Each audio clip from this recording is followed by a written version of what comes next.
Nah, kali ini kita akan bahas terkait satu aliran dalam Islam yang sangat fenomenal. Sering dibentur-benturkan dengan Islam yang lain karena perbedaannya. Padahal ya, sebenarnya kita bisa bersatu dan menjadi lebih kuat. Maka inilah ulasan data fakta terkait fakta Syiah yang kami rujuk dari orang Syiah langsung. Simak ya. Kemaksuman Ahlul Bait. Kami harus pastikan nih, apakah kalian tahu apa itu Ahlul Bait? Nah, singkatnya Ahlul Bait itu artinya adalah keluarga Nabi yang mulia. Tidak semua sih, hanya beberapa orang saja keluarga dan sanak famili Nabi Muhammad SAW yang termaktub dan diisyaratkan dalam ayat At-Tatwir dan ayat Mawaddah.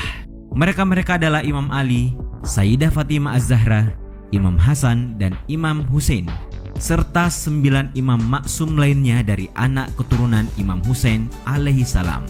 Nah, 9 imam itu adalah Imam Ali Zainal Abidin, Imam Muhammad bin Ali, Imam Ja'far bin Muhammad, Imam Musa bin Ja'far, Imam Ali bin Musa, Muhammad bin Ali bin Muhammad, Imam Hasan al-Askari, dan Muhammad bin Hasan Ajif.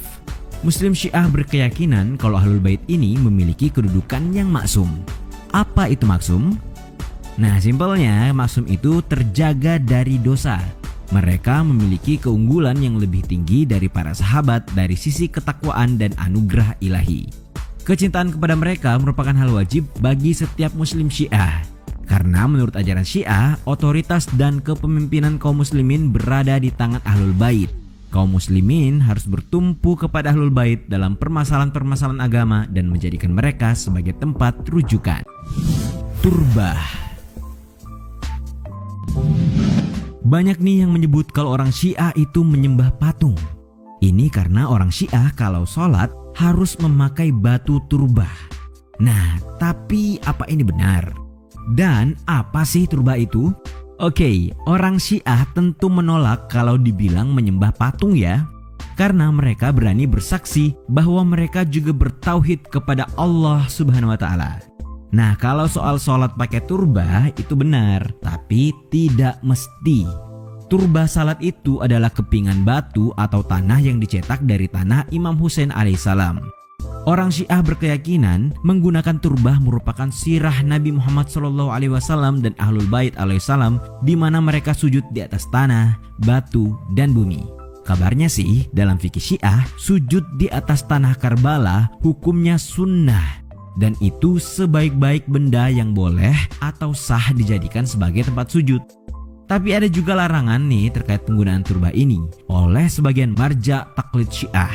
Ulama Syiah tersebut tidak membolehkan sujud di atas turbah pada kondisi dan tempat tertentu dan melarang menggunakan turbah tersebut seperti ketika sholat di Masjid Nabawi dan Masjidil Haram. Ini karena hal tersebut akan menjadi bahan tudingan dan gunjingan umat Islam lainnya. Waktu sholat. Terkait sholat, salah satunya orang Syiah bersumber pada Quran Surah Al-Isra ayat 78 yang artinya, dirikanlah sholat dari sesudah matahari tergelincir sampai gelap malam dan dirikanlah pula sholat subuh. Sesungguhnya sholat subuh itu disaksikan oleh malaikat. Nah, menurut orang Syiah dari ayat ini dapat dipahami bahwa waktu sholat wajib terbagi 3. Waktu untuk 2 sholat wajib di siang hari, zuhur dan asar, waktu untuk 2 sholat wajib di malam hari, maghrib dan isya, serta waktu untuk sholat subuh. Nah, menurut Syiah, batasan waktu yang umumnya disebut untuk waktu secara natural memang hanya 3. Menurut mereka, Al-Quran menetapkan 5 sholat wajib harian berdasarkan patokan sonar tersebut. Karena itu, fikih Syiah menetapkan batas waktu sholat wajib harian mengikuti 3 ufuk waktu, sebagaimana ditegaskan dalam Al-Quran. Tapi tunggu dulu, meski fikih Syiah menetapkan 3 ufuk waktu untuk 5 sholat wajib, tapi tidak berarti ya sholat wajib hanya dilakukan dalam 3 waktu, sehingga salat zuhur dan asar disambung menjadi 8 rakaat atau salat maghrib dan isya disambung menjadi 7 rakaat. Setiap salat wajib tersebut tetap dilaksanakan secara terpisah berdasarkan batas waktu yang dinamis. Taqiyah. Muslim Syiah memang menyembunyikan kesiahan mereka, dan penyembunyiannya ini dikenal dengan istilah taqiyah. Orang Syiah mengimani bahwa dalil Al-Quran, riwayat, dan akal memperbolehkan taqiyah ini. Kalau kita cek pendapat ulama Syiah tentang apa taqiyah itu, begini jawaban mereka. Syekh Mufid bilang taqiyah adalah menyembunyikan kebenaran dan menutupi keyakinan di hadapan musuh-musuh demi menghindari bahaya yang mengancamnya, baik bahaya agama maupun duniawi. Nah, kalau Amin Islam Tobrisi, taqiyah adalah karena takut akan keterancaman jiwa, maka seseorang menyampaikan sesuatu dengan lisannya, namun hatinya menyembunyikan hal itu. Terakhir, menurut Syekh Ansori, taqiyah adalah menjaga diri dari bahaya orang lain dengan jalan menyepakati perkataan dan tindakan orang lain meskipun bertentangan dengan kebenaran. Nah, karena Syiah masih sering dipersekusi atau paling tidak dikucilkan atau dikecam oleh orang yang tidak menghargai perbedaan, maka Syiah berpendapat taqiyah itu perlu dilakukan. Beberapa rujukan orang Syiah terkait taqiyah ini adalah Quran Surah Al-Imran ayat 28, Quran Surah Al-Nahl ayat 106, dan Quran Surah Al-Ghafir ayat 28. Haram menghina simbol Sunni. Kalian tahu tidak kalau pemimpin spiritual atau marja taklid mazhab Syiah dan pemimpin atau rahbar kedua dari negara Republik Islam Iran, Sayyid Ali Khamenei, berfatwa bahwa perlakuan buruk terhadap istri Nabi, Ummul Mukminin Aisyah, dan melecehkan simbol-simbol atau tokoh yang diagungkan Ahlus Sunnah wal Jamaah hukumnya haram. Ini tentu kabar yang amat baik ya, alhamdulillah. Semoga Islam bisa bersatu dan menjadi kuat antara Sunni dan Syiah karena fatwa ini. Fatwa Sayyid Ali Khamenei ini tertera dalam jawaban atas istifta atau permohonan fatwa yang diajukan oleh sejumlah ulama dan cendekiawan Ahsa, Arab Saudi. Fatwa pemimpin spiritual Iran ini sekaligus mematahkan sikap Yasir Al-Habib yang berdomisili di London yang menghina istri Nabi Aisyah radhiyallahu anha.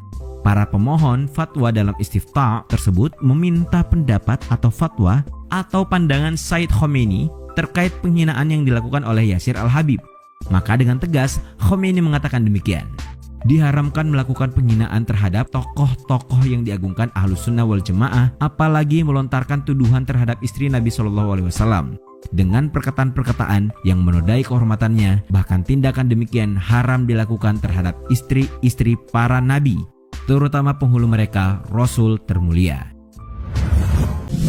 Mushaf Fatimah. Mushaf Fatimah alaihissalam ini adalah sebuah kitab yang kandungan-kandungannya dijelaskan oleh malaikat Allah kepada Sayyidah Fatimah dan Imam Ali yang menulisnya. Nah, ini memang mushaf, tapi bukan Al-Quran ya. Kandungan-kandungan kitab ini meliputi kedudukan Nabi SAW di surga, serta berita-berita dan kejadian-kejadian yang akan datang. Kitab ini hanya disimpan oleh imam-imam Syiah dan berpindah dari tangan ke tangan di antara mereka. Jadi orang lain yang bukan imam Syiah tidak akan pernah memegang mushaf ini. Nah, katanya sekarang kitab Fatimah ini ada di tangan Imam Zaman alaihissalam. Tapi sekali lagi nih harus kami underline ya atau garis bawahi, kalau Syiah juga Qur'annya sama dengan Qur'an kebanyakan umat Islam. Sementara mushaf Fatimah hanyalah sebuah kitab dan bukan Al-Quran. 4 mazhab terbesar. Kalian tahu tidak, kalau ternyata Syiah itu tidak hanya satu macam atau varian saja loh. Dalam Syiah ada juga paling tidak 4 mazhab yang paling besar atau paling banyak penganutnya. Kami akan kasih tahu kalian singkat saja ya. Yang pertama ada mazhab Ja'fari atau Itsna Asyariyah atau mazhab Syiah 12 imam. Nah, mazhab ini yang paling banyak dianut nih, apalagi di Iran dan termasuk Indonesia. Mazhab ini dinisbahkan kepada Imam Ja'far bin Muhammad Al-Baqir. Ada juga Syiah Zaidiyah yang dinisbahkan pada Imam Zain bin Ali Zainal. Ada lagi mazhab Az-Zahiriyah yang dinisbahkan pada Daud bin Al-Zahiri. Dan terakhir mazhab Al-Ibadiyah yang dinisbahkan pada Abdullah bin Ibad Al-Tamimi. Itulah tadi sejumlah fakta terkait Syiah. Bagaimana pendapat kalian? Tulis argumenmu di kolom komentar.